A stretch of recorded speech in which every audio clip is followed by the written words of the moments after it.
Hello दोस्तों, स्वागत है आपका हमारे YouTube channel Kailash institute of chemical sciences में। आई होप आप लोगों ने हमारा लास्ट वीडियो जो हमने रिलीज़ किया था, शुरू के जो 5 क्वेश्चन थे, क्वेश्चन नंबर 21 से लेकर 25 तक, वो आपने गो थ्रू किया होगा। उसमें से बहुत से इंसाइट्स, बहुत से वैल्यूएबल कंसेप्ट आप लोगों ने सीखे होंगे। अब इसी को फॉरवर्ड करते हुए आज हम करेंगे नेक्स्ट 5 क्वेश्चंस। आप देखिए, धीरे धीरे मैं क्या करूँगा, अपनी स्पीड को थोड़ा सा बढ़ाते जाऊँगा। क्यों बढ़ाते जाऊँगा? इसलिए नहीं कि मुझे भगाना है, इसलिए क्योंकि अब आपको एक फ्लो समझ में आ गया, पैटर्न समझ में आ गया। क्योंकि लास्ट क्लास में जो हमारा लास्ट वीडियो था, वो हमारा पहला वीडियो था उस सीरीज का। तो इसमें बहुत ही बेसिक कंसेप्ट से मैंने उसमें समझाया था आपको। ठीक है, तो समझाने का लॉजिक तरीका बिल्कुल वही रहेगा, कोई भी चीज़ में स्किप नहीं करूँगा। बिल्कुल बेसिक से लेके एडवांस तक आपको लेके जाऊँगा, जैसे लास्ट वीडियो में मैं आपको लेके गया था।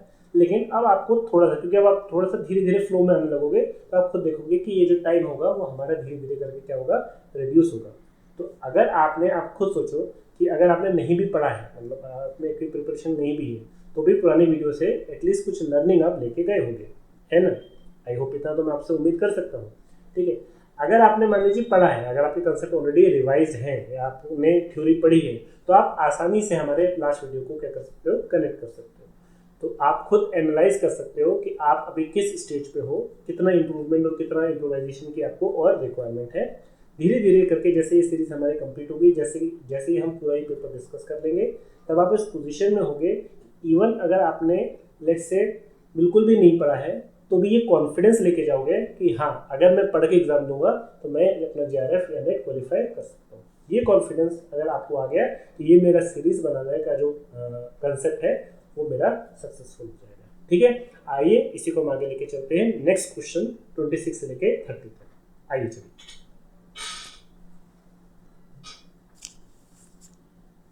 देखिए, नेक्स्ट क्वेश्चन क्या बोल रहा है कि a radio active element X emits 2 alpha and 1 gamma particles to yield element Y and mass number 82. X also emits 1 alpha and beta particle to yield another element Z with atomic number 44। और एक equation दी हुई है आपको। तो ये सबसे पहले मैंने आपको क्या कहा, दिमाग में पहले ये बिठाइए कौन से टॉपिक का है। तो ये आपके कौन से टॉपिक का है, ये आपके न्यूक्लियर केमिस्ट्री का है। और न्यूक्लियर केमिस्ट्री में ये किस सब टॉपिक का है?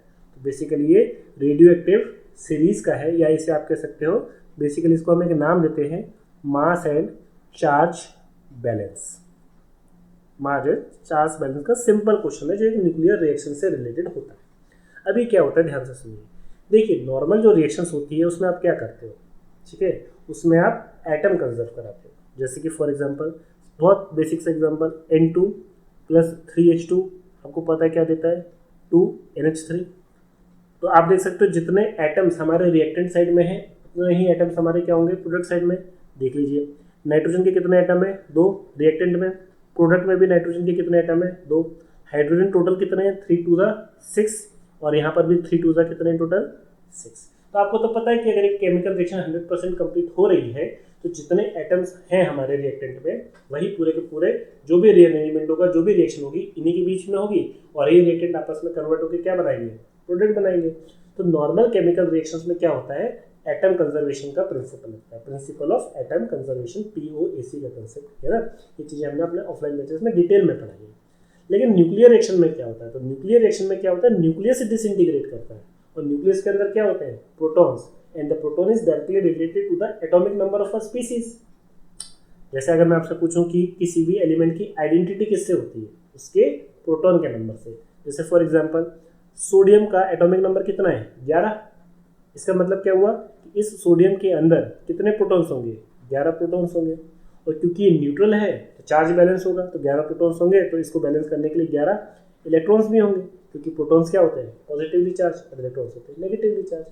अब मान लीजिए ये सोडियम कुछ भी करके, let's say for example magnesium में कन्वर्ट हो जाता है। मतलब सपोज कीजिए एक प्रोटॉन और एक्स्ट्रा गेन कर लेता है, हाइपोथेटिकली एज्यूम करते हैं कि एक प्रोटॉन और एक्स्ट्रा गेन कर लेता है, तो 11 प्रोटॉन से क्या बन जाता है, 12। तो 12 किसका एटॉमिक नंबर है, मैग्नीशियम का। तो आप देख सकते हो कि हमारा स्पीसीज ही क्या हो गई है, चेंज हो गई है। तो ये कैसे होता है, ये न्यूक्लियर रिएक्शन से होता है। तो न्यूक्लियस के अंदर कुछ एमिशंस होते रहते हैं, अल्फा पार्टिकल हो गया, बीटा पार्टिकल, पॉजिट्रॉन, और ना जाने कितने सारे। तो ये एमिट करते करते करते एक न्यूक्लियस से दूसरे न्यूक्लियस में कन्वर्ट होते हैं। तो आप खुद सोचो, क्या न्यूक्लियर रिएक्शन में हम एटम कंजर्व करा सकते हैं, नहीं। तो वहाँ क्या कंसेप्ट लगता है बेटा हमारा, वहाँ जो कंसेप्ट लगता है वो आपका लगता है मास बैलेंस का और चार्ज बैलेंस का। हम टोटल मास बैलेंस कराते हैं और टोटल चार्ज बैलेंस कराते हैं। और ये कैसे कराते हैं, बहुत ही सिंपल है बच्चों जैसा 5th-6th स्टैंडर्ड का। देखिए मान लीजिए मेरे पास कोई एक स्पीसीज एक्स है, इसका जो चार्ज है इसको हम डिनोट करते हैं जेड से, और ये बराबर होता है उसके एटॉमिक नंबर से, और इसका जो मास होता है उसको हम डिनोट करते हैं ए से। तो ए क्या रिप्रेजेंट करेगा, मास नंबर, और जेड क्या रिप्रेजेंट करेगा, चार्ज। तो बस हमें क्या करना है, ओवरऑल रिएक्टेंट से प्रोडक्ट बनाते वक्त यही दोनों चीज़ें आपस में क्या करनी है, बैलेंस करनी है। चलिए आइए स्टार्ट करते हैं करना। तो ये क्या बोल रहा है, देखिए एक्स जो है एमिट करता है क्या, वाई। इस वाई का इन्होंने क्या दिया हुआ है, एटॉमिक मास दिया हुआ है, लेकिन एटॉमिक नंबर नहीं दिया हुआ। और क्या बोला है, 2 अल्फा पार्टिकल एमिट करता है। तो अल्फा पार्टिकल क्या होते हैं, हीलियम के न्यूक्लियस को अल्फा पार्टिकल बोला जाता है। हीलियम का एटॉमिक नंबर होता है 2 और एटॉमिक मास होता है 4। ऐसे 2 पार्टिकल्स एमिट करता है। और क्या करता है, गामा। तो गामा रेज क्या होती हैं, ये इलेक्ट्रोमैग्नेटिक रेडिएशंस होती हैं। ये चार्जलेस होती हैं और मासलेस होती हैं। तो इनका ना तो कोई चार्ज होता है और ना ही कोई मास होता है, केवल एक हाई स्पीड इलेक्ट्रोमैग्नेटिक रेडिएशंस होती है। ठीक है, तो एक्स से हमें वाई पता करना है। वाई कैसे पता करोगे, वाई तभी पता कर पाओगे जब आपको इसका क्या पता हो, एटॉमिक नंबर पता हो। और ये चीज़ बोल रहा है कि एक्स क्या करता है, एक और एमिशन करता है, also emits 1 alpha 1 beta particles to yield element Z, जिसका एटॉमिक नंबर कितना है, 44, लेकिन इसका क्या नहीं दिया हुआ, एटॉमिक मास नहीं दिया हुआ। और क्या एमिट कर रहा है, एक अल्फा पार्टिकल। अल्फा पार्टिकल मैंने आपको पहले ही कहा है, प्लस जगह कम है मैं नीचे लिख रहा हूँ। ठीक है, क्या होगा, एक बीटा पार्टिकल्स। तो बीटा पार्टिकल्स क्या होते हैं, इलेक्ट्रॉन्स को बोलते हैं। तो इलेक्ट्रॉन का जो चार्ज होता है वो होता है -1, मास होता ही नहीं है, मास लेस होता है as compare to that of protons. ठीक है, तो बेटा हमारे पास कितने वेरिएबल्स हैं, कितनी चीज़ें हमें पता करनी है, हमें 2 चीज़ें पता करनी है। क्या चीज़ पता करनी है, एक तो y का एटॉमिक नंबर और z का एटॉमिक मास पता करना है। तो ये कैसे पता होगा, x, y और z के बीच एक रिलेशन बना के। ठीक है, तो आपके पास कितने इक्वेशंस हैं, मतलब कितने रिलेशंस हैं, एक x है, एक y है और एक z है, इनके बीच में एक रिलेशन है। तो क्या आप मुझे बता सकते हो कि मिनिमम कितनी इक्वेशन मुझे सेटअप करनी पड़ेंगी, या मुझे कितनी चीज़ों के बारे में पता होना होगा, तब मैं एक्स वाई और जेड को एग्जैक्टली डिस्क्राइब या आइडेंटिफाई कर सकता हूँ। ठीक है, आपको लग रहा होगा 3 है ना, 3 नहीं है। देखिए मैं आपसे नॉर्मली पूछता हूँ इन जनरल, यहाँ देखिए इन जनरल मैं आपसे पूछता हूँ A gives B plus C, simple. तो मैं आपसे पूछूँ कि अगर मैंने ए के 50 ग्राम लिए और ये पूरा का पूरा कन्वर्ट हो गया प्रोडक्ट में, तो बताओ बी कितना बना और सी कितना बना, तो क्या आप बता पाओगे, नहीं। क्यों, आपको क्या पता बी कितना बना सी कितना बना, मैंने तो कुछ भी नहीं दिया। लेकिन अगर मैं आपसे बोलूँ कि ए है वो कन्वर्ट हो रहा है बी और सी में, ए का इनिशियल मैंने लिया 50 ग्राम और पूरा का पूरा प्रोडक्ट में कन्वर्ट हुआ, और बी मिला 10 ग्राम, तो बताओ सी कितना मिला। तो आप बता दोगे कि सी कितना मिला होगा, 40 ग्राम, मास कंजर्वेशन। ठीक है, ये चीज़ होती है। तो मतलब ए बी और सी में से मिनिमम कितनों की वैल्यू को मुझे पता होना ज़रूरी है, ताकि मैं सबका बता सकूँ। 2, मतलब मैं ये बोलूँगा कि इस रिएक्शन में आप कोई भी 2 वैल्यू मुझे बता दो, तीसरे की मैं आपको बता दूंगा। इसलिए यहाँ पर हमारे पास कितने अननोन हैं, 3, एक्स वाई और जेड। तो हमें कोई भी 2 की वैल्यू बता दो, मतलब किसी भी 2 का एटॉमिक नंबर और एटॉमिक मास बता दो, तो मैं क्या बता दूंगा, तीसरे का या किसी भी स्पीसीज का एटॉमिक नंबर और एटॉमिक मास बता दूंगा। ठीक है, चलिए पहले मैं इसको पूरा का पूरा क्लियर कर लेता हूँ। तो आइए स्टार्ट करें। चलिए अब हमारे पास बिल्कुल क्लियर कट है, एक्स से पहले क्या मिल रहा है, वाई जिसका एटॉमिक नंबर 82 है, जेड डैश लेट से हम कह रहे हैं हमें नहीं पता कि क्या है, 2 अल्फा पार्टिकल्स हैं जिसका चार्ज होता है 2, मतलब जिसका एटॉमिक नंबर होता है 2, एटॉमिक मास होता है 4, और फिर क्या है हमारे पास, एक गामा रेडिएशन। तो यहाँ से बेटा हम क्या इक्वेशन बना सकते हैं, यहाँ से हम ये बना सकते हैं, अच्छा एक्स के बारे में हमें कुछ नहीं पता, हमें नहीं पता कि एक्स का एटॉमिक मास कितना है और एटॉमिक नंबर कितना है। ठीक है, ये कैसे पता होगा, तो ये ऐसे पता होगा कि x से जब राइट हैंड साइड की इक्वेशन जा रही है तो आप देख सकते हो कि इस x का जो मास होगा वही इन तीनों में डिस्ट्रीब्यूट हुआ होगा। तो इसका मतलब x का जो मास होगा वो किसके बराबर होगा, y के मास के बराबर, इसके बराबर और इसके बराबर। तो that should be equal to 82 plus कितना लिखे यहाँ पे, 4 नहीं, कितने हीलियम पार्टिकल एमिट हो रहे हैं, 2। एक हीलियम पार्टिकल का मास 4, तो 2 का कितना, 8, सिंपल। और गामा रेडिएशन का तो कुछ होता ही नहीं है, तो x इक्वल टू कितना हो गया, 90। मतलब इस x का जो एटॉमिक मास है वो कितना होगा, 90 होगा। अब पूरा सॉल्व करने की जरूरत नहीं है, यहाँ लगाइए बेटा थोड़ा सा अपना दिमाग। कैसे? अब मुझे ये पता चल गया कि ना एक्स का एटॉमिक मास कितना है 90, तो पहले मैं अब क्या करूँगा, ऑप्शंस को देखूंगा। तो ऑप्शन में पहला ऑप्शन में एक्स का मास 90 दिया हुआ है, दूसरे ऑप्शन में एक्स का मास 90 दिया हुआ है, लेकिन तीसरे और चौथे ऑप्शन में एक्स का मास 91 दिया हुआ है, तो ये तो हो ही नहीं सकता। तो सीधा सीधा 2 हट गए। अब बस मुझे किस में डिसाइड करना है, 1 और 2 में। अब क्या करूँगा, अब मैं आगे आऊँगा। एक्स से मुझे क्या मिल रहा है, दूसरा पार्टिकल क्या एमिट कर रहा है, एक अल्फा पार्टिकल एमिट कर रहा है, एक बीटा पार्टिकल एमिट कर रहा है। अल्फा पार्टिकल का मास 2 He4, अल्फा पार्टिकल का रिप्रेजेंटेशन। बीटा पार्टिकल होता है -1, beta 0, charge is equal to -1 and mass is equal to 0। और क्या मिल रहा है, एक Z मिल रहा है जिसका एटॉमिक नंबर कितना है 44, मास नहीं दिया हुआ। तो मास तो हम निकाल सकते हैं। कैसे निकाल सकते हैं मास? पहले हम एटॉमिक नंबर निकाल लेते हैं। एक्स का एटॉमिक नंबर क्या होगा, एक्स का एटॉमिक नंबर इन तीनों के एटॉमिक नंबर के बराबर होगा, obviously mass balance and charge balance. तो एक्स का जो भी एटॉमिक नंबर होगा वो किसके बराबर होगा, 2, क्योंकि एक अल्फा पार्टिकल है, उसका चार्ज कितना है 2, -1 इलेक्ट्रॉन का, और ये कितना है 44। तो जोड़ दो बेटा, 44 + 2 - 1 कितना हुआ 45। इसका मतलब जो x है इसका एटॉमिक नंबर कितना होगा 45 होगा। आप देख सकते हो x = 45 किस में दिया हुआ है, ऑप्शन नंबर 2 में। हो गया। क्या अब मुझे इसका एटॉमिक मास निकालने की जरूरत है क्या, z की? नहीं, जरूरत ही नहीं पड़ी। मुझे तो क्या पूछा था, x, y और z, 2 से मेरा काम हो गया। आप तीसरे का निकालोगे तो आपको पता चल ही जाएगा वो चीज़। ठीक है, तो इस तरीके से you can method of elimination, एक स्टेप किया फिर आंसर देखा फिर एक स्टेप किया, ऐसे कर करके आप क्या कर सकते हो, टाइम रिड्यूस कर सकते हो। लेकिन बेटा ये तभी हो पाएगा जब आपके कंसेप्ट क्या हो, क्लियर हो। ठीक है, अच्छा आप देख सकते हो ना इस क्वेश्चन को करने में हमें कितने मिनट लगे, हार्डली 10 मिनट लगे होंगे। ठीक है, कल यही चीज़ को हमने एक एक स्टेप बाय स्टेप आराम आराम से समझाया था, तो 15-20 मिनट लग गए थे। ये धीरे धीरे आपका रिड्यूस हो जाएगा, और आप यकीन मानिए कि अगर आपने इसको अच्छे से रिवाइज किया हुआ है, पढ़ा हुआ है, और फिर अगर आप मेरी वीडियो देख रहे हो, बहुत अच्छी तरीके से आप क्या कर सकते हो, कनेक्ट कर सकते हो आसानी से। आप बिल्कुल लॉजिकल वे में कंसेप्चुअली आप क्या हो रहे हो, स्ट्रॉन्ग हो रहे हो। ट्रिक्स वगैरह अपनी जगह बेटा, लेकिन कम से कम कंसेप्चुअली स्ट्रॉन्ग तो होना चाहिए कि अगर इसी तरीके का कोई दूसरा क्वेश्चन घुमा के पूछ ले तो समझ में तो आया करना कैसे। ठीक है, चलिए आगे बढ़ते हैं ना। दिस नीड्स एक्सप्लेनेशन, क्योंकि आप, मुझे नहीं पता कि कितने लोगों को, आपको बच्चों को ये कंसेप्ट पता होगा। मल्टीप्लिसिटी पैटर्न पूछा है हाइलाइटेड प्रोटॉन्स का, तो ये है ना, इतना भी इजी क्वेश्चन नहीं है जितना कि आसानी से दिख रहा है, क्योंकि यहाँ पे कॉम्प्लेक्स स्प्लिटिंग दी गई है। आप देख सकते हो ऑप्शन देख के समझ में आ रहा है, D doublet of doublet, D T triplet of doublet and so. तो देखिए सबसे पहले कंसेप्ट क्या है यहाँ पर हमारा, वो हम समझेंगे पहले। ठीक है, देखिए कंसेप्ट ये है बच्चों कि जो प्रोटॉन्स के सिग्नल्स होते हैं 1H NMR में, वो किसकी वजह से मिलते हैं, तो ये आपको पता होगा नंबर ऑफ प्रोटॉन्स की वजह से। अब क्या सारे प्रोटॉन्स होंगे तो उतने सिग्नल्स मिलेंगे, मतलब किसी मॉलिक्यूल में अगर 12 प्रोटॉन्स है तो क्या 12 सिग्नल्स मिलेंगे, नहीं।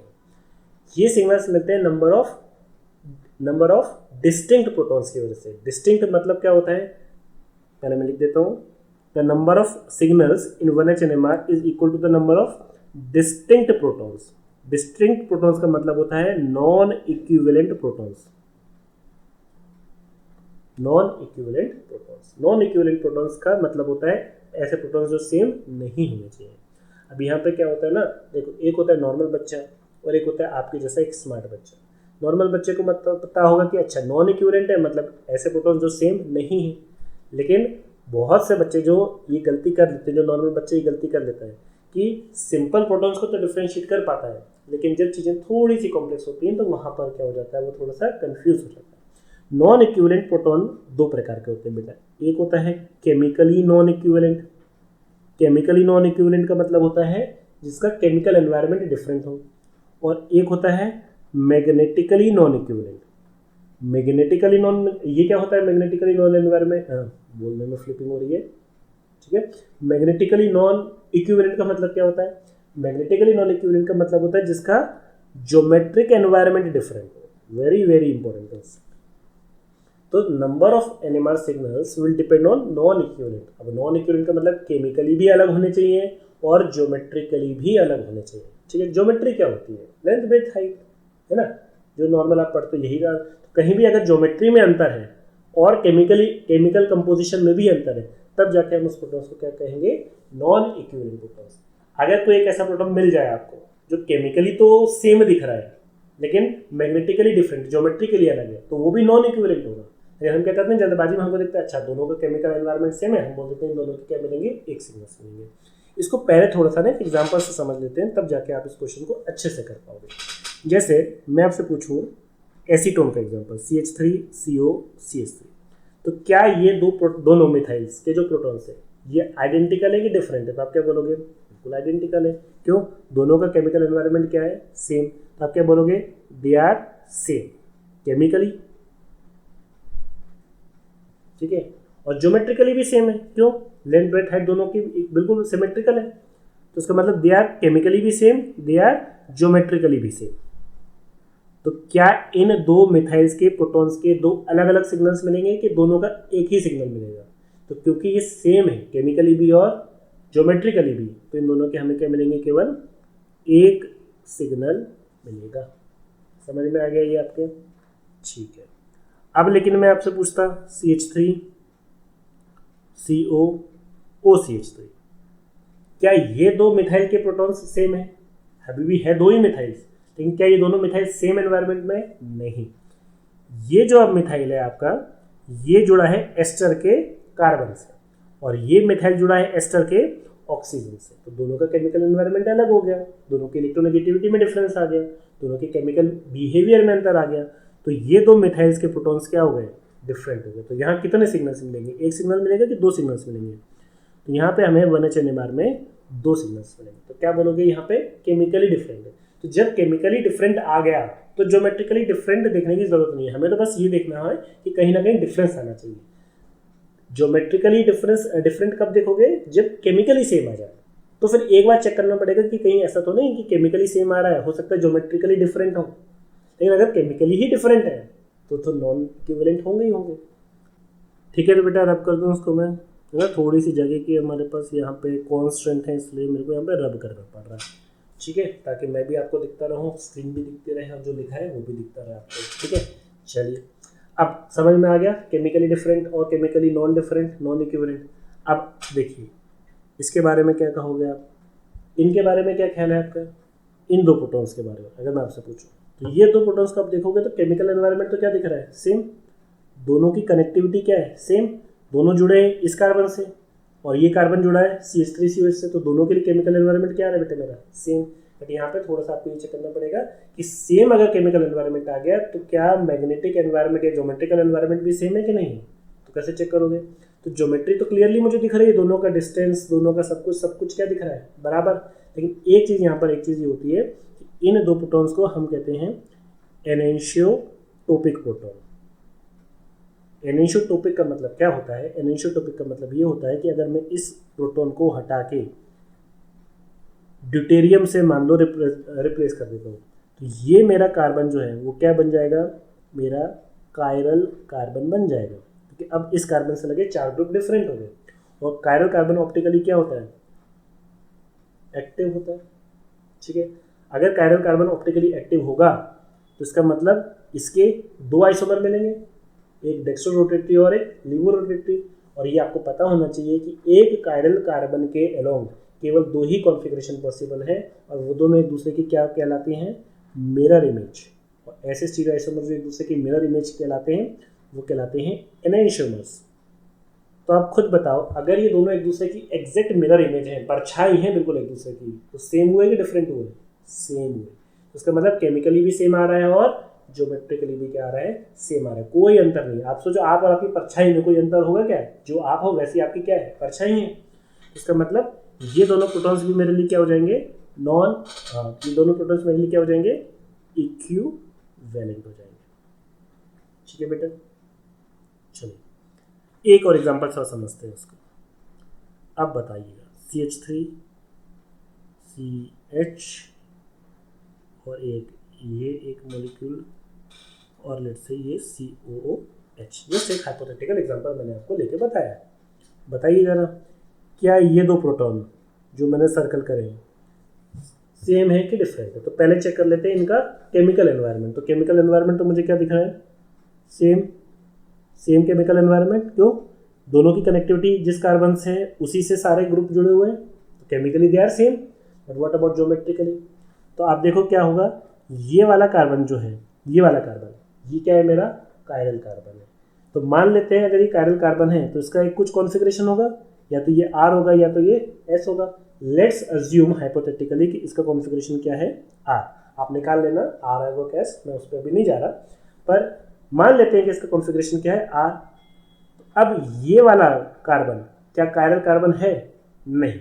लेकिन फिर वही चीज़ अगर मैं करूँ सब्स्टिट्यूशन यूज़ करके, अगर मैं यहाँ पर इसको रिप्लेस कर देता हूँ ड्यूटेरियम से, तो अब बन जाएगा ये कायरल कार्बन। HOD दो अलग ग्रुप हो गए, मिथाइल और एक ये ग्रुप डिफरेंट हो गया। इसका मतलब अगर ये कायरल हो गया तो ये वाला कार्बन मेरा क्या कहलाता है, प्रो कायरल। प्रो कायरल का मतलब अभी कायरल नहीं है, लेकिन अगर मैंने एक ग्रुप को सब्स्टिट्यूट किया किसी दूसरे के साथ तो ये क्या बन जाएगा, कायरल बन जाएगा। तो ऐसा कार्बन कहलाता है प्रो कायरल कार्बन। तो मान लीजिए मैंने अगर इसको ड्यूटेरियम से सब्स्टिट्यूट किया तो अब इसका भी मैं RS निकाल सकता हूँ। तो एक बार ड्यूटेरियम को वेज पे रखूंगा, एक बार डैश पे रखूंगा, और एक कायरल कार्बन के अलोंग कितने कॉन्फ़िगरेशन बनेंगे, दो। दोनों एक दूसरे की क्या होंगे, मिरर इमेज। तो R की मिरर इमेज क्या होती है, S, और S की मिरर इमेज क्या होती है, R। तो एक बार जब मैं इस D को वेज पे रखूंगा तो मान लेते हैं उसका कॉन्फ़िगरेशन क्या आया, R। तो इस पूरे मॉलिक्यूल का ओवरऑल कॉन्फ़िगरेशन क्या हो जाएगा, RR। और जब एक बार मैं इस D को डैश पे रखूंगा, वेज मतलब डॉटेड लाइन्स पर रखूंगा, तो क्या आएगा, S। तो पूरे मॉलिक्यूल का ओवरऑल कॉन्फ़िगरेशन क्या हो जाएगा, SR, क्योंकि ये तो फिक्स रहेगा, ये तो नहीं चेंज होने वाला है। जो भी चेंज हो रहा है वो यहाँ हो रहा है कि एक बार हम D को वेज पे रख रहे हैं, एक बार D को डैश पे रख रहे हैं।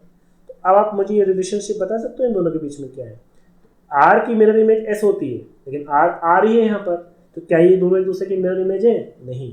तो ऐसे मॉलिक्यूल्स जो एक दूसरे की मिरर इमेज नहीं होते वो क्या कहलाते हैं, वो कहलाते हैं डायस्टीरियोमर। और बेटा ध्यान रखिएगा, डायस्टीरियोमर्स जो होते हैं इनकी फिजिकल और केमिकल प्रॉपर्टीज क्या होती है, डिफरेंट होती है।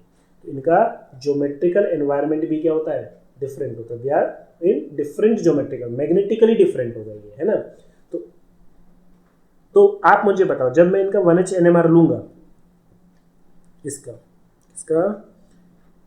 इन दो हाइड्रोजन्स का, तो इन दो हाइड्रोजन के एक सिग्नल मिलेंगे कि दोनों के अलग अलग मिलेंगे, दोनों के अलग अलग मिलेंगे, क्योंकि ये हाइड्रोजन जो है, ये वाला हाइड्रोजन जो है इसके रिस्पेक्ट में R है, लेकिन ये हाइड्रोजन इसके रिस्पेक्ट में S होगा। दोनों ही कॉन्फ़िगरेशन, एक का अगर R है तो दूसरे का क्या होगा, S है ना, तो आपको पता ही है। तो इसका मतलब ज्योमेट्रिकली कहीं ना कहीं क्या आ रहा है, अंतर आ रहा है। केमिकली तो सेम आ रहा है, तो इसका मतलब दोनों प्रोटॉन्स के में क्या मिलेंगे, दो अलग अलग सिग्नल्स मिलेंगे। तो आप क्या है, एक थंब रूल याद कर लो, क्या है कि अगर मिथाइल है, मतलब एक कार्बन से लगे 3 प्रोटॉन्स हैं, तो ये तो हमेशा क्या होंगे, सेम ही होंगे, केमिकली भी और मैग्नेटिकली, या सोचना ही नहीं है। तो इसका मतलब इसके करस्पॉन्डिंग हमें केवल क्या मिलेंगे, एक सिग्नल मिलेगा, नो डाउट। अगर एक प्रोटॉन है तो एक प्रोटॉन का तो एक ही सिग्नल मिलता है, CH, तो यहाँ भी दिक्कत नहीं है।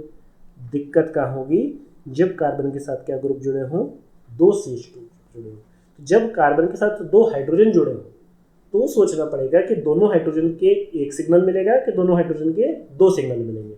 एक सिग्नल कब मिलेगा, जब केमिकली भी सेम हो और ज्योमेट्रिकली भी सेम हो, और अलग अलग कब मिलेगा, जब केमिकली सेम हो, ज्योमेट्रिकली डिफरेंट हो, एंड वाइस वर्सा, कुछ भी एक डिफरेंट होना चाहिए कहीं ना कहीं। ठीक है, तो आप देख सकते हो कि अगर दोनों प्रोटॉन्स सेम है, अगर CH2 के दोनों प्रोटॉन्स मान लीजिए क्या है, सेम, तो इनको बोलते हैं होमोटोपिक। होमोटोपिक मतलब same chemical environment, same geometrical environment. अगर ये एनेंशियोटोपिक है, एनेंशियोटोपिक का मतलब क्या हुआ कि अगर हम ग्रुप को रिप्लेस करने से एनेंशियोमर मिलता है तो भी क्या होंगे, ये सेम होंगे, क्योंकि क्या बन जाएंगे एक दूसरे की मिरर इमेज। और मिरर इमेज मतलब एक दूसरे की परछाई, परछाई बिल्कुल क्या होती है, सेम होती है। केवल किस कंडीशन में ये अलग हो सकते हैं, जब भी क्या हो, डायस्टीरियोटोपिक। और डायस्टीरियोटोपिक कब होंगे, जब मॉलिक्यूल में कहीं भी एक से ज़्यादा कायरल सेंटर होगा। जरूरी नहीं है कि यहाँ जो मैंने शो किया था तो बगल वाले कार्बन पे ही कायरल सेंटर हो, पूरे मॉलिक्यूल में कहीं भी कायरल सेंटर होगा तो आपको क्या मिल जाएगा, डायस्टीरियोटोपिक प्रोटॉन मिलेंगे। तो रामबाण शॉर्टकट कह लो, निमोनिक कह लो, ट्रिक कह लो, जो कहना है कह लो, कि अगर कार्बन से 3 हाइड्रोजन जुड़े हैं हमेशा सेम होंगे, तीनों के लिए एक सिग्नल मिलेगा। अगर एक प्रोटॉन जुड़ा है तो एक के लिए तो एक ही मिलता है, यहाँ नहीं सोचना। अगर 2 जुड़े हैं तो थोड़ा सा सब्र रख के, ठंडा रख के सोच लेना कि दोनों का ज्योमेट्रिकल एनवायरनमेंट सेम है कि नहीं। वो कैसे पता चलेगा?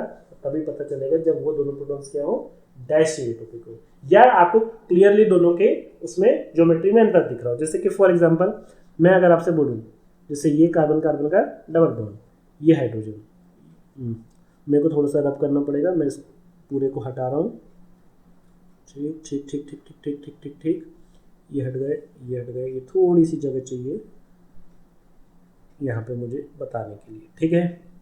चलिए अब देखिए, मान लीजिए मैं आपसे एक और एग्जांपल से और समझाता हूँ कि अगर मैं आपसे बोलूँ ये और ये, मुझे ये बताओ कि ये दो प्रोटॉन्स सेम है कि डिफरेंट है? तो भैया केमिकली तो मुझे सेम लग रहा है, क्योंकि दोनों जुड़े हैं एक ही कार्बन से, और ओवरऑल केमिकल एनवायरनमेंट क्या लग रहा है? सेम। ज्योमेट्रिकल एनवायरनमेंट भी देख लेते हैं। तो आप चेक करो यहाँ पे, इस केस में सबसे अच्छा तरीका क्या है चेक करने का? ये तो इसमें आपको डायस्टेरियोटोपिक दिखने की जरूरत ही नहीं है, तो क्लियरली मुझे दिख रहा है ज्योमेट्री में अंतर है। कैसे? आप क्या करो, किसी को भी एक रेफरेंस मान लो, जैसे ये रेफरेंस उसको मानना जो एनएमआर एक्टिव हो। अब मैं यहाँ पे मतलब ऑक्सीजन रखे तो उसको रेफरेंस मत मान लेना, उस एटम को या उस ग्रुप को रेफरेंस मानना जो एनएमआर एक्टिव हो। जैसे हाइड्रोजन एनएमआर एक्टिव होता है, तो इसको हमने क्या मान लिया? रेफरेंस मान लिया। अब आप चेक करो कि ये हाइड्रोजन इसके रेस्पेक्ट में सिस है और ये हाइड्रोजन इसके रेस्पेक्ट में ट्रांस है। ज्योमेट्री में अंतर आ गया। क्लियरली देख लो, ये लेंथ और ये लेंथ बराबर नहीं है, कहीं ना कहीं ज्योमेट्री में अंतर है। इसका मतलब ये दोनों प्रोटॉन्स क्या हैं? अलग अलग है। तो इसका मतलब दोनों के एक सिग्नल मिलेगा कि दोनों के अलग अलग सिग्नल्स मिलेंगे? दोनों के अलग अलग सिग्नल्स मिलेंगे, दोनों अलग अलग है।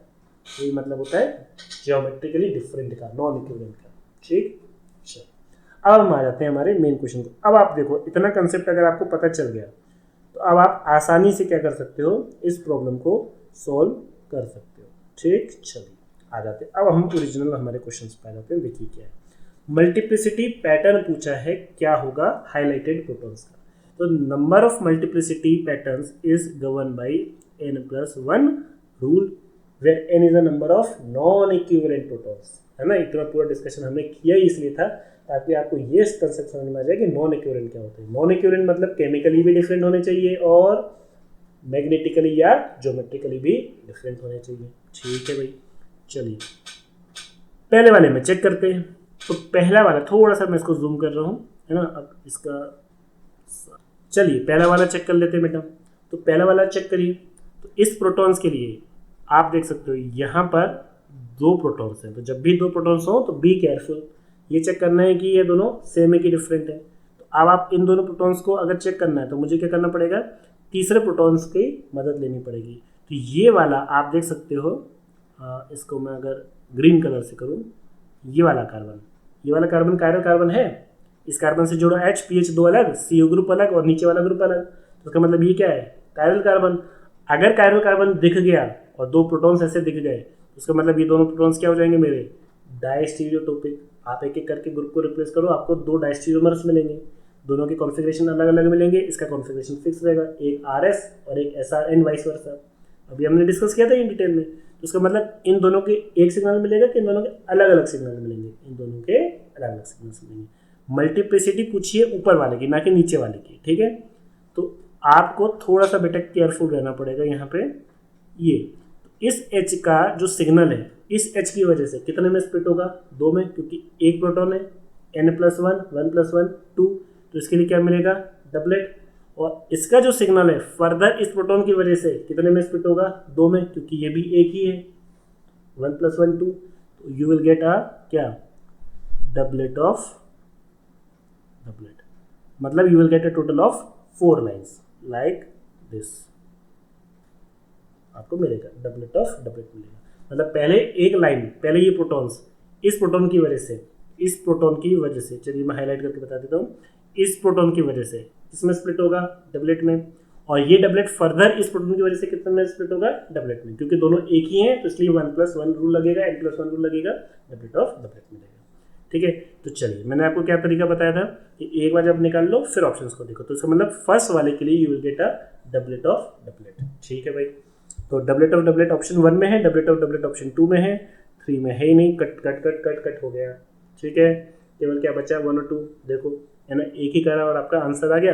अब क्या है? सेकेंड वाला देख लो या थर्ड वाला देख लो, आपके लिए ज़्यादा आसान जो है आप वो देख लो। ठीक है, तो डी डी डी है या टी डी, कहीं भी एक में डिफरेंस आया आपका काम हो गया, तीसरे तक के जाने की जरूरत नहीं पड़ेगी। आप किसी को भी पकड़ लो, मैं दूसरे को पकड़ता हूँ। अब जैसे ये प्रोटॉन्स है, ये वाला पूछा है ये प्रोटॉन्स का, तो यहाँ पर एक प्रोटॉन्स दिख रहा है मुझे, ठीक है, और इस टर्मिनल कार्बन पे 2 प्रोटॉन्स हैं। तो बेटा जिसका कोई नहीं होता उसका हाइड्रोजन होता है, तो वैलेंसी पूरी करनी है मेरे को यहाँ पे, तो हाइड्रोजन से कर दी। तो आप बताओ ये दोनों प्रोटॉन सेम है कि अलग अलग? तो अभी हमने बताया था कि अगर मैं इस रेफरेंस के रेस्पेक्ट में देखूँ तो ये वाला प्रोटॉन क्या होगा, सिस, ये वाला प्रोटॉन क्या होगा, ट्रांस, तो दोनों क्या होंगे, अलग अलग। तो ये प्रोटॉन का सिग्नल इसकी वजह से कितने में स्प्लिट होगा, डबलेट में, इसकी वजह से कितने में स्प्लिट होगा, डबलेट में, और इसकी वजह से कितने में स्प्लिट होगा, डबलेट में। मतलब इस प्रोटॉन की स्प्लिटिंग डबलेट, इस प्रोटॉन की स्प्लिटिंग डबलेट, और इस प्रोटॉन की स्प्लिटिंग भी doublet. You will get a doublet of doublet of doublet. Total how many lines? तो बेटा बेवकूफ़ी मत करना, 6 बोल के, है ना। आपको लगता है doublet of doublet of doublet, 2 2 4 2 6, और लेके क्या आ जाओगे -1। ऐसे समझो, पहला जो ये प्रोटॉन्स हैं स्प्लिट होगा किस में, डबलेट में। ये 2 लाइंस मिली जो डबलेट मिला, ये फर्दर दूसरे प्रोटॉन्स की वजह से कितने में स्प्लिट होगा, 4 में, और ये 4 फर्दर डबलेट में स्प्लिट होगा, तो मतलब कितने बन जाएंगे, 8। तो total how many lines, total you will get, total how many lines you will get, 8 lines pattern, है ना कि 6। बहुत कॉमन बेवकूफ़ी जो बच्चे करते हैं, doublet of doublet of doublet, 2 2 4 2 6, है ना, और लेके क्या आ जाएंगे सीधा सीधा माइनस। 2 नंबर का क्वेश्चन है तो -0.5, ठीक है। ये बेवकूफ़ी नहीं करना, 8 लाइन पैटर्न से, तो you get doublet of doublet of doublet. तीसरा पे आ जाइए, अब जरूरत नहीं है, आपको पता ही चल गया कि ऑप्शन क्या है, नंबर 1 ही सही है। तीसरा बस मैं आपकी जानकारी के लिए बता रहा हूँ। इन 2 प्रोटॉन्स के बारे में क्या ख्याल है? तो इन 2 प्रोटॉन्स के बारे में अगर आप देखोगे तो ये 2 प्रोटॉन्स सेम है कि डिफरेंट? तो क्या इस पूरे मॉलिक्यूल्स में कहीं भी कोई कायरल सेंटर दिखा रहा है क्या? नहीं बेटा, कोई भी कायरल सेंटर नहीं है। तो अगर इसका मतलब कोई भी कायरल सेंटर्स नहीं है, तो ये दोनों प्रोटॉन्स क्या हुए, होमोटोपिक, सेम हुए। इसका मतलब दोनों के लिए क्या मिलेगा, एक सिग्नल्स। तो ये जो प्रोटॉन्स हैं इसकी वजह से कितने में स्प्लिट होंगे, क्योंकि ये कितने हैं, 2 हैं, एक एक नहीं काउंट करोगे क्योंकि दोनों सेम है, तो 2 की वजह से कितने में स्प्लिट होगा, n+1, ट्रिपलेट में। और ये जो टर्मिनल हाइड्रोजन है इस अल्काइन का, ये एक प्रोटॉन्स है, तो एक की वजह से कितने में स्प्लिट होगा, डबलेट में। तो अब सवाल ये उठता है, 2 लाइन्स मिल रही है, ट्रिपलेट एंड डबलेट, तो इसको हम क्या कहेंगे, ट्रिपलेट ऑफ डबलेट कहें कि डबलेट ऑफ ट्रिपलेट करें, टीडी कहें कि डीटी करें? तो आपको तो पता ही है कि, है ना, ऑप्शन से देख के आप निकाल सकते हो कि ट्रिपलेट ऑफ डबलेट होगा। बट निकालें कैसे? तो ये निकालते हैं बेटा, थोड़ा सा भी ना एडवांस कंसेप्ट है, ये निकालते हैं बेटा कपलिंग कांस्टेंट से। जिसका कपलिंग कांस्टेंट ज़्यादा होता है उसकी स्प्लिटिंग पहले लिखी जाती है। तो ये जो प्रोटॉन्स हैं ये क्या करा रहे हैं आपके, विसिनल कपलिंग। विसिनल कपलिंग का मतलब होता है बगल वाले कार्बन से कपलिंग। तो आप खुद सोचो, ये कार्बन पे जो हाइड्रोजन है और ये जो कार्बन पे 2 हाइड्रोजन है, ये एडजेसेंट कार्बन पे है, this is called as vicinal coupling. और जो विसिनल कपलिंग का जे होता है, जो कपलिंग कांस्टेंट होता है, ये लगभग 7 हर्ट्ज के बराबर होता है। व्हाट अबाउट ये? तो आप देखो, ये कार्बन, उसके बगल वाला कार्बन, और ये उसके बगल वाला कार्बन, तो एक कार्बन ज़्यादा है, 3 बॉन्ड कपलिंग है। तो आप खुद सोचो, बगल वाले कार्बन के साथ कपलिंग ज़्यादा होगी कि 3 कार्बन दूर वाले हाइड्रोजन के साथ कपलिंग ज़्यादा होगी? ऑब्वियसली जितना डिस्टेंस बढ़ेगा कपलिंग क्या होती जाएगी, वीक, कुछ 1 या 2 हर्ट्ज के बराबर होती है। तो जो हम पहली स्प्लिटिंग लिखेंगे वो किसकी वजह से लिखेंगे, वो विसिनल कपलिंग की वजह से लिखेंगे। और इन दोनों की वजह से क्या मिल रहा था हमें, ट्रिपलेट। तो अब हम क्या कहेंगे इसको, टीडी, ट्रिपलेट ऑफ डबलेट, ना कि doublet of triplet. I hope ये पूरा क्या ना, जब हम ऑफलाइन लेक्चर्स में पढ़ाते हैं ना, ये पूरा 1 घंटे का हमारा डिस्कशन होता है, जो मैंने आपको 15 मिनट में बता दी। बहुत सारे एग्जाम्पल्स कराते हैं, मतलब कोई एग्जाम्पल ऐसा बचता ही नहीं है जिसको देखते, मतलब आप हमारे जो बच्चे होते हैं ना, देख के ही है ना मॉलिक्यूल्स को बता देंगे, अच्छा ये प्रोटॉन एनिसोटोपिक है, डायसोटोपिक, इतनी प्रैक्टिस हम कराते थे। आई होप एटलीस्ट अब आप भी अगर प्रैक्टिस करोगे तो एटलीस्ट ये तो पता ही कर पाओगे कि सिग्नल एक मिलेगा कि अलग अलग मिलेगा। आई होप आपको ये चीज़ समझ में आएगी। चलिए बेटा आगे बढ़ते हैं।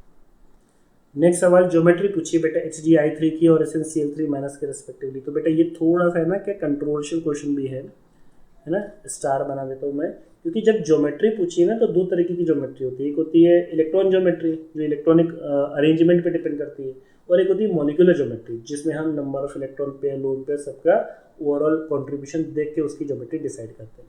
तो उन्होंने स्पेसिफाई नहीं किया गया, तो जब स्पेसिफाई नहीं किया गया तो नॉर्मल VSEPR थ्योरी से जो हम चलते हैं उसके हिसाब से चल के उसकी ज्योमेट्री आइडेंटिफाई करेंगे। तो क्या होगा, HgI3 माइनस का, HgI3 माइनस का। तो यहाँ पे जो हमारा सेंट्रल मेटल है वो कौन है, वो है मरकुरी, और मरकुरी का जो ग्रुप है वो है 12th group, that is 12th group बोलो या सेकंड बी कह लो। तो मतलब इसके वैलेंस इलेक्ट्रॉन्स कितने होंगे, 2 होंगे, और एक नेगेटिव चार्ज, तो टोटल कितने हो गए, 3। ठीक है, यहाँ पर एक शॉर्टकट है, या एक शॉर्टकट तो नहीं कहना चाहिए, कंसेप्ट ही है। यहाँ पे हमको बेसिकली एक चीज़ निकालनी होती है बेटा, जिसे हम कहते हैं स्टेरिक नंबर। स्टेरिक नंबर क्या होता है, it is equal to the number of sigma bonds plus number of lone pair, और इसके हिसाब से हम हाइब्रिडाइजेशन और ज्योमेट्री डिसाइड करते हैं। जैसे कि फॉर एग्जांपल स्टेरिक नंबर अगर 2 आ गया तो 2 मतलब एक एस और एक पी, हाइब्रिडाइजेशन क्या हो जाएगी, एस पी, ज्योमेट्री क्या हो जाएगी, लीनियर। स्टेरिक नंबर 3 आ गया तो हाइब्रिडाइजेशन क्या हो जाएगी, sp2, ज्योमेट्री क्या हो जाएगी, प्लीनर। 4 आ गया तो क्या हो जाएगी, sp3, ये क्या हो जाएगी, टेट्राहेड्रल। पर अगेन यहाँ पे सिर्फ हम लोन पेयर का कोई कंसिडरेशन नहीं ले रहे, ठीक है, इस तरीके से हम निकालते हैं। चलिए, तो आपने देखा जो मरकुरी है इसका जो ग्रुप नंबर है वो है 12th ग्रुप या सेकेंड बी ग्रुप, मतलब इसके वैलेंस शेल में कितने इलेक्ट्रॉन्स हैं, 2, एक नेगेटिव चार्ज का टोटल कितने हो गए, 3, और कितने साइड एटम है यहाँ पर, आयोडीन, यहाँ पर हमारे लिए क्या है, साइड एटम कितने हैं, 3। तो ऑब्वियसली सबसे पहले तो सिग्मा ही बॉन्ड बनेगा, पहले तो पाई बॉन्ड या लोन पेयर नहीं आ सकता। इसका मतलब जो 3 होंगे वो क्या होंगे मेरे, सिग्मा बॉन्ड। 3 वैलेंस इलेक्ट्रॉन थे, तीनों के तीनों यूज हो गए सिग्मा बॉन्ड में, तो लोन पेयर कितने बचे, 0। 3 + 0 कितना हो गया, 3 का मतलब ये क्या हो गया, sp2 का मतलब ये क्या हो गया, ट्राइगोनल प्लेनर। तो अगर HgI3 माइनस प्लेनर है तो ऑप्शन 2 हटा दो, ऑप्शन 4 हटा दो, क्या बचेगा, केवल 1 या 3 में। तो अब इसका चेक करना है SnCl3 माइनस का क्या है, तो SnCl3 माइनस का, तो Sn जो टिन है ये कौन से ग्रुप का है, ये 4th ग्रुप का है, कार्बन फैमिली का है, carbon silicon germanium tin lead है ना, तो ये 4th ग्रुप का है। तो इसका मतलब इसके वैलेंस शेल में कितने इलेक्ट्रॉन है, 5, और एक नेगेटिव चार्ज से मिला के टोटल कितने हो गए, 5। सबसे पहले क्या बनाना है, सिग्मा बॉन्ड, कितने क्लोरीन है, 3, तो 5 वैलेंस इलेक्ट्रॉन में से 3 तो किस में यूज हो जाएंगे, सिग्मा बॉन्ड बनाने में, बचे कितने, 2। अब ये 2 इलेक्ट्रॉन किसकी तरह बिहेव करेंगे, लोन पेयर की तरह। एक लोन पेयर में कितने इलेक्ट्रॉन्स होते हैं, 2, कितने लोन पेयर हो गए, 1, 2 नहीं, 2 तो इलेक्ट्रॉन्स है बेटा, लोन पेयर तो एक ही है ना, तो 3 + 1 का केस है, तो ये क्या हो जाएगा, 4। अब अगर 4 है तो हाइब्रिडाइजेशन हो जाएगी sp3, ज्योमेट्री क्या है, टेट्राहेड्रल। और यही कंफ्यूजन जो है, ये कंट्रोवर्सी ये स्टार्ट हुई थी कि आइडियल ज्योमेट्री क्या होनी चाहिए, टेट्राहेड्रल, लेकिन क्योंकि इस पे लोन पेयर है तो उसकी ज्योमेट्री टेट्राहेड्रल ना होके क्या होती है, पिरामिडल होती है, जैसे कि अमोनिया की होती है। अमोनिया में भी 3 + 1 का केस है, आप चेक कर लो अमोनिया का, है ना, इसका तो फेमस ही है। नाइट्रोजन के वैलेंस शेल में कितने इलेक्ट्रॉन्स होते हैं, 5, 5th ग्रुप का है, 5 में से 3 हाइड्रोजन, तो सिग्मा बॉन्ड बना लिए, बचे कितने, 2 मतलब एक लोन पेयर, 3 + 1 का केस। तो अमोनिया की जो ज्योमेट्री होती है वही SnCl3 माइनस की होती है। तो आंसर क्या हो जाएगा आपका, option number 1, trigonal planar and trigonal pyramidal, ठीक है, option number 1, this is your correct answer. ठीक, next, the reagent that would effect the following transformation. ये पेट क्वेश्चन है बेटा नेट वालों का, ये कहाँ से आया है आपका, ऑर्गेनिक सिंथेसिस से आया है। और ऑर्गेनिक सिंथेसिस में भी अगर हम बात करें तो कहाँ से, mechanism based, that is called as protecting group. तो इसमें तो क्या है ना, मैं क्लास में गया था तो मैं तो लिस्ट ही बनवा देता हूँ, पहले पूरा अच्छे से समझा दिया फिर लिस्ट बना दिया, ताकि आपको एटलीस्ट समझ में आ जाए कि प्रोटेक्टिंग ग्रुप्स क्या होते हैं और उनकी डी प्रोटेक्शन के लिए कौन से रीजेंट का इस्तेमाल होता है। तो यहाँ पर हमारे पास 3 प्रोटेक्टिंग ग्रुप है, OTBS, फुल फॉर्म क्या होता है TBS का, TBS का फुल फॉर्म क्या होता है, tertiary butyl dimethyl silyl ether. तो बेसिकली एक ईथर प्रोटेक्टिंग ग्रुप है, मतलब एक जिसको इसको हमने जो प्रोटेक्ट किया है वो किसके फॉर्म में किया है, ईथर के फॉर्म में किया है, ठीक है। BOC, ब्यूटाइलऑक्सी कार्बोनिल ग्रुप, ये किसके प्रोटेक्शन के लिए होता है, protections of amines, primary amines, जैसे आप देख सकते हो नाइट्रोजन के साथ BOC ग्रुप जुड़ा हुआ है। और OAC तीसरा ग्रुप, तो पहला OTBS, फिर BOC और फिर OAC। OAC क्या होता है, एसीटेट एस्टर, है ना। इससे क्या कर रहा है एसिटाइल ग्रुप, अगर ऑक्सीजन के साथ एसिटाइल ग्रुप जुड़ा हुआ है, और एसिटाइल ग्रुप क्या होता है COCH3 ग्रुप, तो ये बेसिकली क्या है एस्टर। अब आप देख सकते हो फॉलोइंग ट्रांसफॉर्मेशन में क्या हुआ है। फॉलोइंग ट्रांसफॉर्मेशन में हमें क्या चाहिए, केवल इस नाइट्रोजन का डिप्रोटेक्शन चाहिए, हमें इस एसीटेट को एज इट इज रखना है और TBS को भी एज इट इज रखना है, ठीक है। तो ऐसा रीजन चुनना होगा जो केवल सिलेक्टिवली किसको डिप्रोटेक्ट करे, BOC को। चलिए आ जाते हैं, पहला option H2 PD carbon ethanol, ये डिप्रोटेक्शन के लिए यूज नहीं होता BOC के, क्यों, ये होता है CBZ या एक ऐसे ग्रुप जिसके साथ बेंजाइलिक या एलाइलिक ग्रुप जुड़े हो, उसका डिप्रोटेक्शन करा देता है, दिस इज कॉल्ड एज हाइड्रोजिनोलाइसिस। पर BOC के डिप्रोटेक्शन के लिए यूज नहीं होगा। आप खुद ही सोचो ब्यूटाइलऑक्सी कार्बोनिल है, ठीक है, इस तरीके का एक तरीका क्या है, एस्टर ही बनाया है, कार्बामेट एस्टर बनाया है हमने, ठीक है। TBF क्या होता है, टेट्रा ब्यूटाइल अमोनियम फ्लोराइड। तो ये जो फ्लोराइड है ये बेसिकली यूज होता है डिप्रोटेक्शन ऑफ TBS, दैट इज ये ग्रुप TBS ग्रुप के डिप्रोटेक्शन के लिए यूज होता है, because silicon is highly reactive toward fluorine. और जो तीसरा है AlCl3 ये क्या है, एक स्ट्रॉन्ग लुइस एसिड है, और यही बेसिकली यूज होता है डिप्रोटेक्शन ऑफ BOC के लिए। K2CO3 और मिथेनॉल नहीं ले सकते, क्योंकि ये क्या है बेसिक कंडीशन, और बेसिक कंडीशन में एस्टर क्या कर जाएगा, हाइड्रोलाइज कर जाएगा। एसिडिक कंडीशन और बेसिक कंडीशन दोनों में हाइड्रोलाइज कर जाता है, इसलिए मुझे यहाँ पर मजबूरी में क्या लेना पड़ा, AlCl3। मैं सिंपल HCl वगैरह नहीं ले सकता था, again ester will undergo hydrolysis, तो मुझे एसीटेट को भी बचाना है और TBS को भी बचाना है। तो मेरे लिए सबसे बेस्ट ऑप्शन क्या हो जाएगा, AlCl3, एक स्ट्रॉन्ग लुइस एसिड से जो आपका टर्शरी प्रोटेक्शन ऑफ BOC है, ब्यूटाइल ऑक्सी ईथर, ये क्या हो जाएगा आपका, ब्यूटाइल ऑक्सी एस्टर, ये क्या हो जाएगा आपका, डिप्रोटेक्ट हो जाएगा। तो फॉर ये तो सिंपल है ना बेटे, याद रखने वाली चीज़ है, इसमें आप समझोगे क्या, आप मैकेनिज्म समझ सकते हो कि कैसे होता है, पर कौन सा ग्रुप किसका डिप्रोटेक्शन कराता है वो आपको एक लिस्ट फॉर्म में याद रखना पड़ेगा। बहुत ज़्यादा डिफिकल्ट नहीं होते, सिलेक्टिव ही हमारे पास है ना, प्रोटेक्टिव ग्रुप से बहुत ज़्यादा डिफिकल्ट है नहीं है, ठीक है। चलिए ये वाला 30 वाला, the correct order of the stability of the following confirmation of property. Now this is an excellent question, बहुत प्यारा क्वेश्चन पूछा, 2 मार्क्स के लिए सही, पर ना कंसेप्चुअली जो स्ट्रॉन्ग होगा, और यूनिक के क्वेश्चन इस बार अच्छे आए थे ना, काफ़ी अच्छे क्वेश्चन पूछे थे उन्होंने। ऐसा नहीं कह सकते कि बहुत ज़्यादा टफ थे, क्योंकि ऐसा नहीं था आउट ऑफ द रीच था कि कुछ ऐसे चीज़ पूछती थी जो नॉर्मल हमारे करिकुलम में नहीं हो, ऐसा भी नहीं था कि बिल्कुल पीस ऑफ केक वॉक लगे हैं कि आराम से आए और करके चले गए, दिमाग लगाना पड़ेगा इसमें आपको, ठीक है। Correct order of the stability of confirmation of propanal पूछा है बेटा। तो अब क्या होता है, जैसे नॉर्मल बच्चा होता है और एक स्मार्ट बच्चा आपके जैसा होता है, तो दोनों में क्या अंतर होता है। नॉर्मल बच्चा क्या सोचता है, जैसे अगर उसने कन्फर्मेशन पढ़ा होगा तो एक एक्लिप्स कन्फर्मेशन होता है, एक स्टैगर्ड कन्फर्मेशन होता है। तो बचपन से उसने पढ़ रखा है, बचपन मतलब नॉर्मल BSc MSc क्या वो आपको बचपन ही हो गया ना, 5-6 साल पुराना है ना। तो क्या पढ़ रखा है उसने कि एक्लिप्स कन्फर्मेशन अनस्टेबल होता है, स्टैगर्ड वाला ज़्यादा स्टेबल होता है। तो जहाँ भी उसे एक्लिप्स दिखेगा वो अनस्टेबल मानते हुए लगा देगा और निपट जाएगा।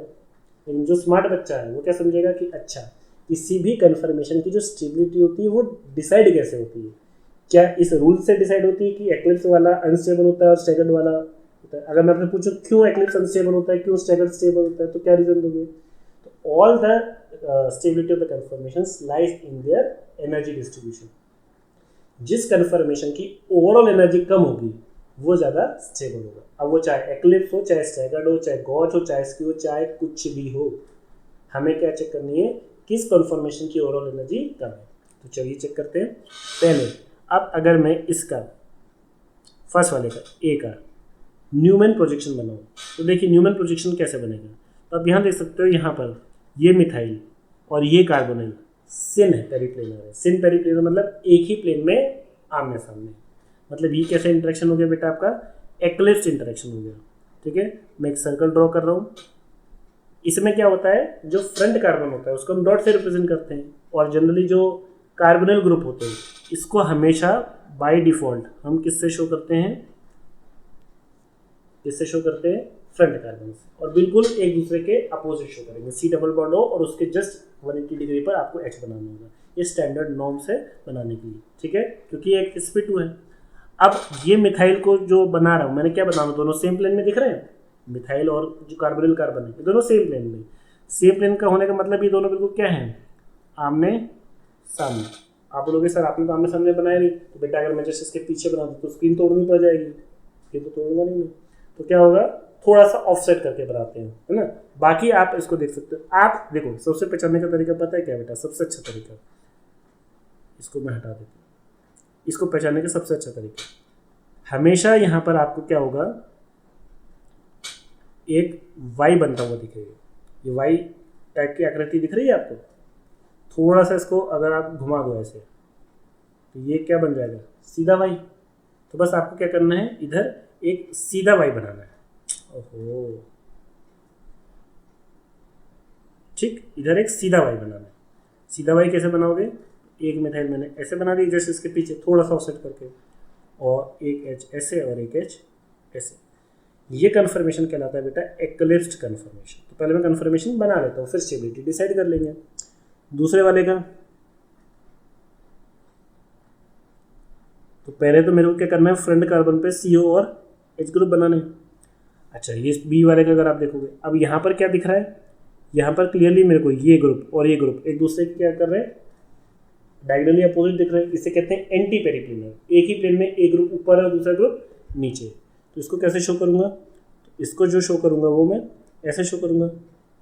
ये जो हाइड्रोजन है ये बिल्कुल ऐसे, और एक बार आपने एक बॉन्ड बना दिया, फिर आपको वाई बनाना है, या तो सीधा वाई बना लो या तो उल्टा वाई बना लो। तो अगर मैंने एक नीचे ऐसे बनाया तो एक ऐसे बनाना पड़ेगा और एक ऐसे बनाना पड़ेगा।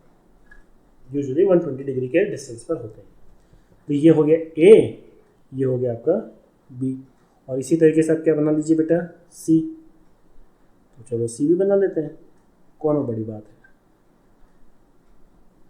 है। एच, आप देख सकते हो एच में क्या है, ये और ये हाइड्रोजन्स क्या है, सिन पेरिप्लिनर, तो इनको बनाना है। ठीक है, अब इनके लिए मैं बना रहा हूँ, ठीक, कैसे बनाऊँ, तो ये मुझे क्लियरली दिख रहा है सीधा भाई, एच एक बार ऐसे बॉन्ड बना दिया, दूसरा फिर ऐसे बनेगा, तो ये कौन सा हो गया, सी। तो आपने इसके न्यूमन बना लिए। अब चेक करते हैं इनकी स्टेबिलिटी का ऑर्डर क्या होगा। तो बेटा आप देखिए इनका स्टेबिलिटी का ऑर्डर क्या होगा। तो पहले एक्लिप्स, ठीक है, ये जो कन्फर्मेशन है ये वाला, इसको कहते हैं बाइसेक्टिंग कन्फर्मेशन, नाम है बाइसेक्टिंग कन्फर्मेशन। और जो सी है ये वाला भी अब आपको क्या दिख रहा है, एक्लिप्स दिख रहा है। तो प्रोपेनल के केस में दो ही कन्फर्मेशन मिलते हैं, या तो एक्लिप्स बनेगा या तो बाइसेक्टिंग बनेगा। अब आप इसको रोटेट करते जाओ, या तो एक्लिप्स आएगा या तो बाइसेक्टिंग आएगा, दो कन्फर्मेशन आते हैं। तो इनमें से आपको डिसाइड करना है किसकी स्टेबिलिटी ज़्यादा है। तो अब आपको लग सकता है कि यार एक्लिप्स की इस आप है ना बिल्कुल टेम्पटेड हो गए ये देखने के लिए कि बी वाले का ज़्यादा है। आप ऑप्शन सी मार्क करके आ जाओगे, और क्या हो जाएगा ये आपका गलत।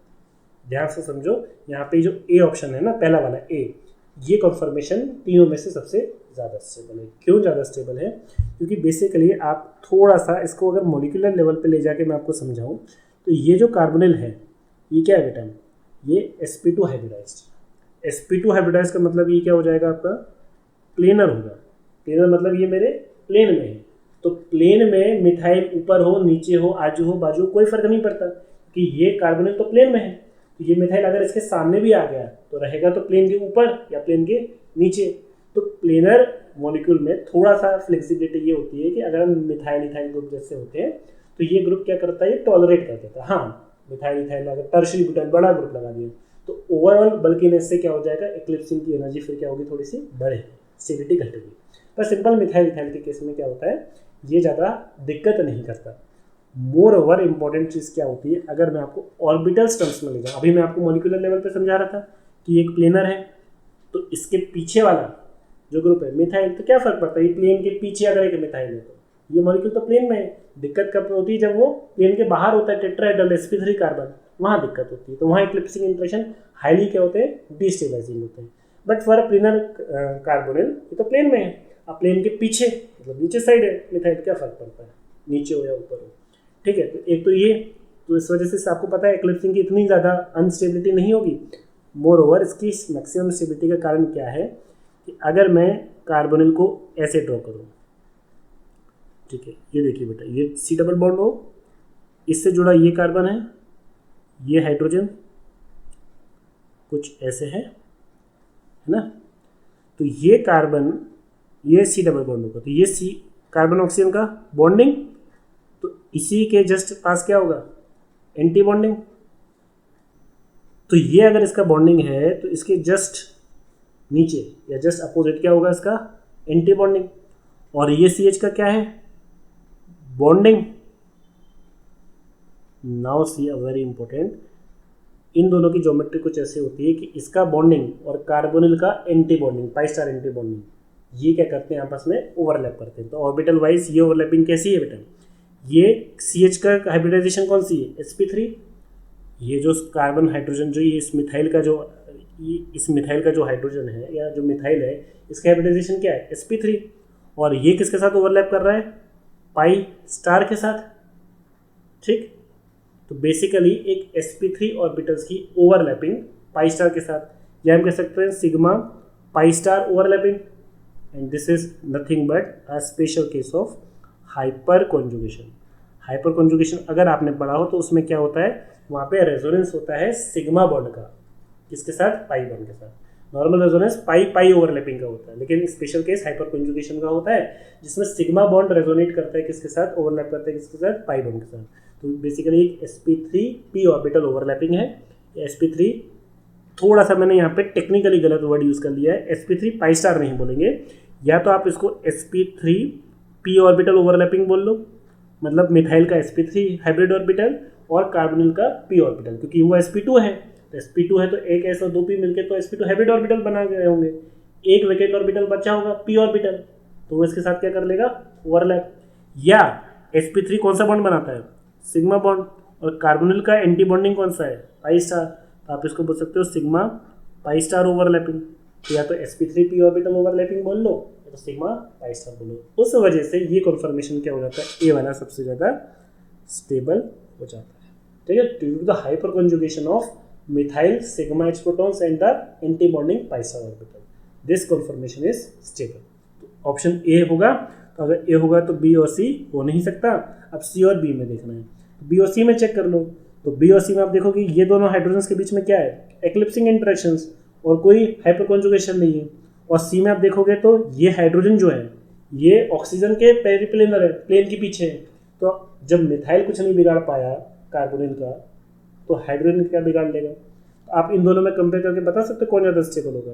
तो ये तो डायरेक्ट एक्लिप्सिंग इंटरेक्शंस है, यहाँ तो कोई प्लेनर है नहीं, मतलब ये एच और ये एच बिल्कुल आमने सामने, जबकि ये एच किसके पीछे चला गया, प्लेनर कार्बोनिल के पीछे चला गया। तो ये वाला जो होगा ज़्यादा स्टेबल होगा, उसका मतलब पहले सबसे ज़्यादा होगा, पहले सबसे ज़्यादा होगा, यहाँ लिख देता हूँ ए, फिर कौन सा होगा सी, और फिर कौन सा होगा बी।